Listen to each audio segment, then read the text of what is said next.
اس میں ہوا کہ صرف ربیع الاول نہیں، پورے سال میں ہم اس سیرت طیبہ سے جڑیں. یہ ہماری روحانی زندگی کا لازمہ ہے.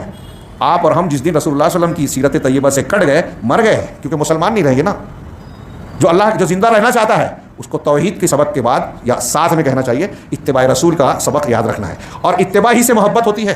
یہ جو دھوم تماشا، چراغاں، روشنی، اظہار، چیخ پکار، جلسہ جلوس، یہ چیزیں اللہ کے رسول سے محبت کا اظہار نہیں ہے.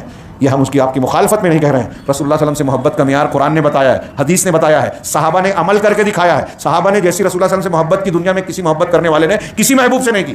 کیسی محبتیں تھی، چاند مال قربان کرتے تھے آپ کے دوشانے پر. میدان احد میں ابو عمارہ جہاں آپ کو بلا کر آپ کے اپنا سر جو ہے زانوں پر رکھ کے آپ کو دیکھتے ہیں، مسکراتے ہیں، جان نکل جاتی ہے.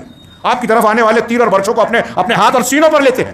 حضرت خباب اور خبیب سے پوچھا گیا کہ آپ کو سولی دینے کی جگہ محمد کو دے دی جائے، کیا یہ تم بہتر سمجھتے ہو کہ تم اپنے گھر بار میں ہوتے بیوی بچوں میں اور محمد صلی اللہ علیہ وسلم کو تمہاری جگہ سولی دیتے؟ کہا کیا، اگر مجھے تو اس بات کا افسوس ہے کہ ایک ہی جان ملی ہے، ہر بال میں جان ہوتی سب کو قربان کر دیتا، لیکن یہ گوارا نہیں تھا کہ محمد صلی اللہ علیہ وسلم کے پیر میں کانٹا چبھ جائے.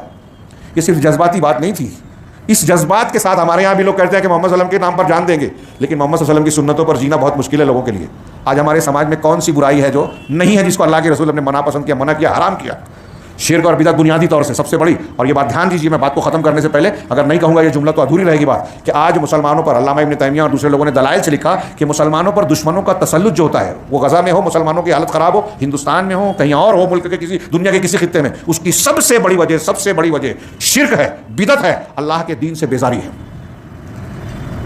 کیا ہم اور آپ جانتے نہیں سماج میں آج کیا ہو رہا ہے؟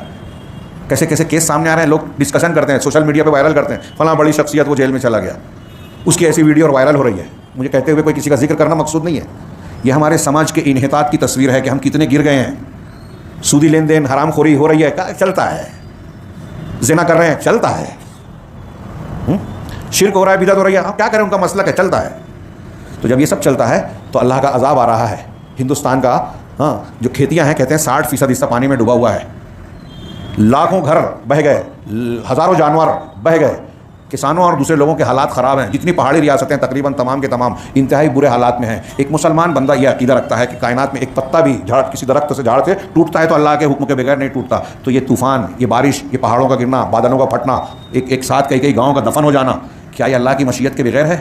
ہم پر جو مصیبتیں آ رہی ہیں، ہماری زمینیں، ہمارا مذہب، ہمارے مدرسے، ہمارے بچے خطرے میں اور پریشانیوں میں ہے، کیا یہ ایسا ہی ہے؟